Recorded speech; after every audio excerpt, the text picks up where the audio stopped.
ये देखें ये 2.5 एम्पेयर पे आ गया 1.5 टन का एसी सिर्फ 30 मिनट में। अब ये 8 घंटे भी चलेगा तो सिर्फ 4 यूनिट इस्तेमाल करेगा।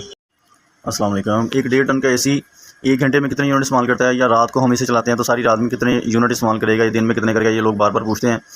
और कौन सा एसी लगाना चाहिए, एसी के लिए कमरा कैसा होना चाहिए, किस साइज़ का कमरा होना चाहिए। और एक बाज़ लोगों का ये भी सवाल होता है कि हमारा एसी एम्पेयर कम नहीं करता। तो ये सारे जो मिसकॉन्सेप्ट्स हैं लोगों के, या लोगों को इन चीज़ों के समझ नहीं है, वो थोड़ा सा मैं इस वीडियो में आपको समझाने की कोशिश करूँगा। और आपको ये भी दिखाऊंगा कि ये मीडिया का एसी लगा और कितनी देर के बाद ये 2 एम्पेयर पे भी आ जाएगा। 1.5 टन का जब एसी चलता है 8-9 एम्पेयर तक जाता है, और कितनी देर में इसे 2-2.5 एम्पेयर में आ जाना चाहिए वापस, और किस टेम्परेचर पे चलाना चाहिए। कौन कौन सी गलतियां लोग करते हैं जिसकी वजह से एसी अपने एम्पेयर कम नहीं करते, या एसी कूलिंग नहीं सही करते। और आपको कैसे पता चलेगा कि हमारे एसी में गैस पूरी है या इसमें गैस कम है। तो ये सारी छोटी छोटी जो मिस्टेक्स हैं या लोगों को नहीं पता, इसमें मैं थोड़ी सी डिटेल आपको अभी बताता हूँ और आपको एसी चला के भी दिखाता हूँ। सबसे पहले तो ये देखें, ये मीडिया का एसी लगा 1.5 टन का एसी है, और इस कमरे का जो साइज़ है वो है 12x14, और इसकी जो हाइट है वो 9.5 फुट है। सीलिंग ऊपर हुई है, विंडो है, उसके आगे भी ब्लेंडर लगे हुए हैं, और कमरा हर तरफ से बंद है। ये 2nd फ्लोर पे है एसी लगा हुआ, ठीक है। इर्द गिर्द से धूप भी पड़ती है। तो आपको एक तो एसी के लिए पहले कमरा तैयार करना चाहिए आपको। इसके मतलब विंडो वगैरह, अगर शीशे वगैरह उनके आगे पर्दे होने चाहिए, कमरा हर तरफ से बंद होना चाहिए, एग्जॉस्ट का जो वेंटिलेशन का सिस्टम है वो इसमें बंद होना चाहिए। और इसके अलावा सीलिंग वगैरह हुई हो तो ज़्यादा बेहतर होता है। 9.5-10 फुट पे या 9 फुट पे सीलिंग है तो वो ज़्यादा बेहतर है। ये 12x14 का कमरा है। और अगर तो आपने एसी चलाना है लॉन्ग टाइम के लिए, ठीक है, लंबे टाइम के लिए, यानी कि 2-4 घंटे 6 घंटे एसी चलाना होता है, तो फिर आपको इन्वर्टर एसी का सही फ़ायदा होता है। अगर आपने एसी चलाना है, आधा घंटा चलाया, 1 घंटा चलाया, उसके बाद एसी बंद कर दिया, फिर 2 घंटे बाद 1 घंटे के लिए चलाया, तो फिर ऐसे एसी एम्पेयर कम नहीं करते। और इससे बेहतर होता है कि आप सादा एसी लगवा लें इन्वर्टर एसी के बजाय, क्योंकि अगर आपने थोड़ी थोड़ी देर के लिए चलाना होता है तो फिर आपको इन्वर्टर एसी का फ़ायदा नहीं होता। फिर आप सादा ही एसी लगवा लें, फिर इतना महंगा इन्वर्टर एसी लगाने का फ़ायदा नहीं होता। और दूसरी बड़ी मिस्टेक जो करते हैं लोग, वो ये करते हैं कि एसी को 16 पे रख के चलाते हैं, 16 पे, 18 पे, 20 पे, 22 पे रख के चलाते हैं, जिसकी वजह से एसी अपने एम्पेयर कम नहीं करते। जब भी आपने एसी चलाना है 26 पे, 27 पे रख के चलाना है, और फिर उसके बाद आपने रिजल्ट चेक करना। अगर आप 16 पे, 22 पे या 20 के करीब रख के चलाते हैं तो एसी अब कभी भी एम्पेयर कम नहीं करता। जब भी एसी ऑन करना है 26-27 पे करना। अभी हम इसे ऑन करेंगे, इसके एम्पेयर चेक करते हैं। ये छोटी छोटी चीज़ें जो मैंने आपको बता दी हैं कि इन्वर्टर एसी का कहाँ पे यूज़ होता है और नॉन इन्वर्टर कहाँ पे यूज़ होता है, ठीक है। लंबे टाइम के लिए चलाना है तो फिर आपको इन्वर्टर एसी का फ़ायदा होता है। अगर आपने आधे घंटे के लिए, घंटे के लिए चलाना है तो फिर इन्वर्टर एसी का फ़ायदा नहीं है, फिर वो फुल एम्पेयर पे चलेगा आपका एसी। और एसी के लिए रूम तैयार होना चाहिए, फिर इसका फ़ायदा होता है सही तरीके से। अब इसे ऑन करते हैं और इसके मैं आपको एम्पेयर चेक करवाता हूँ। पहले ये देखिए, मैंने 26 पे रखे एसी को ऑन किया हुआ है, ठीक है। 26 पे एसी को मैंने ऑन किया हुआ पहले ही। और एसी जब हम ऑन करते हैं तो तकरीबन 3 मिनट के बाद इसका कंप्रेसर ऑन होता है, फिर ये एम्पेयर लेना शुरू करता है। अभी सिर्फ इसका डिस्प्ले ऑन है या इसका ब्लोअर चल रहा होगा, तो इसके अभी एम्पेयर चेक करते हैं। 3-4 मिनट के बाद जाके इसका कंप्रेसर ऑन होता है। ये देखें, ये इसका अभी कंप्रेसर ऑन नहीं हुआ, अभी इसकी किट वगैरह ऑन है या इसका ब्लोअर चल रहा है। 0.3 एम्पेयर पे इस टाइम ये चल रहा है। 3-4 मिनट लग जाते हैं इसको ऑन होने में। ये देखें, ये इसका कंप्रेसर चल गया। अभी आहिस्ता आहिस्ता एम्पेयर अपने बढ़ाना शुरू कर रहा है। तो ये 5 एम्पेयर पे चला गया। ऐसे 2-3 मिनट वैसे लगते हैं एम्पेयर 8-9 एम्पेयर तक इसने जाना है। शुरू में कोई भी एसी जब 1.5 टन का चलाते हैं हम, तो ये 7-8 एम्पेयर तक, 9 एम्पेयर तक जाता है एसी। उसके बाद ये डिपेंड करता है आपके कमरे पे, आपके आउटडोर पे, कि आपके एसी में गैस वगैरह पूरी है, ये कितनी जल्दी एम्पेयर नीचे लेके आएगा। अभी आपको दिखाता हूँ। ये मैं वीडियो में इसमें कट कर रहा हूँ कि ज़्यादा लेंथी ना हो जाए वीडियो, जिसकी वजह से आपको जल्दी जल्दी मैं इसका रिकॉर्ड बता दूँगा। ये कितनी देर में ये एम्पेयर नीचे ले आया। आपको कमरे का साइज़ बता दिया है। आपको टाइम, इस टाइम ये तकरीबन को 11 बजे का टाइम है जब ये मैं वीडियो बना रहा हूँ, दिन के 11 बजे। ऊपर वाला ये फ्लोर है जहाँ पे इर्द गिर्द से धूप भी पड़ रही है।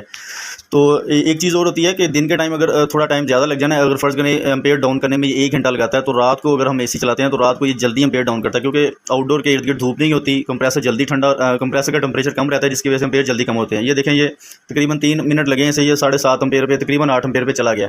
तो ये कितनी देर 8 एम्पेयर पे चलेगा और उसके बाद कितनी देर बाद ये एम्पेयर डाउन करेगा। फ़र्ज़ करें ये 8 एम्पेयर पे चलता है, 1 घंटा चलता है 8 एम्पेयर पे।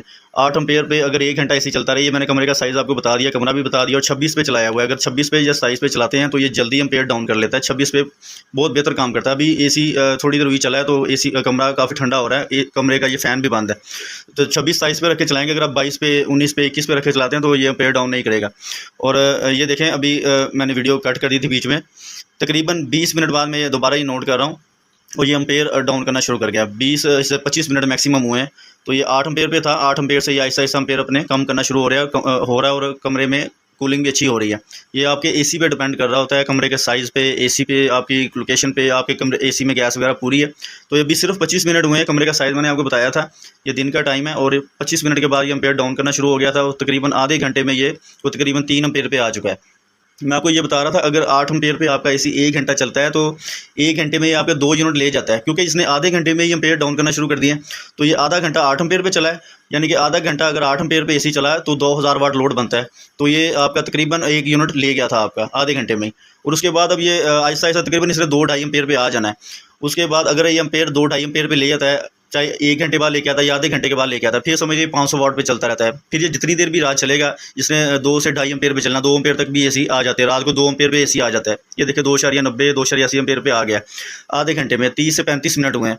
तो अब ये 2 घंटे में 1 यूनिट इस्तेमाल कर रहा है। अब ये 8 घंटे चलाएं, 6 घंटे चलाएं, अब इसने तकरीबन 2 घंटे यूज़ करेंगे तो 1 यूनिट इस्तेमाल होगा। अब इस तरह आप इसकी एवरेज निकाल सकते हैं कि स्टार्ट में अगर आप एसी चलाते हैं तो ये कमरे पे डिपेंड करता है कि कितनी देर में ये एम्पेयर डाउन करता है। इसने आधे घंटे में एम्पेयर डाउन करना शुरू कर दिए थे, समझ लें कि पहले आधे घंटे में इसने 1 यूनिट आपका यूज़ किया और उसके बाद ये अब 2 घंटे में 1 यूनिट इस्तेमाल कर रहा है, 2 घंटे में 1 यूनिट इस्तेमाल कर रहा है। इस तरह आप इसकी एवरेज निकाल सकते हैं। ये देखिए, इसके मैं आपको दिखा भी रहा हूँ कि एसी कौन सा चल रहा है और डीबी बॉक्स में इसके ये एम्पेयर भी दिखा रहा हूँ जहाँ पे ये किलोमीटर मैंने डाला हुआ है।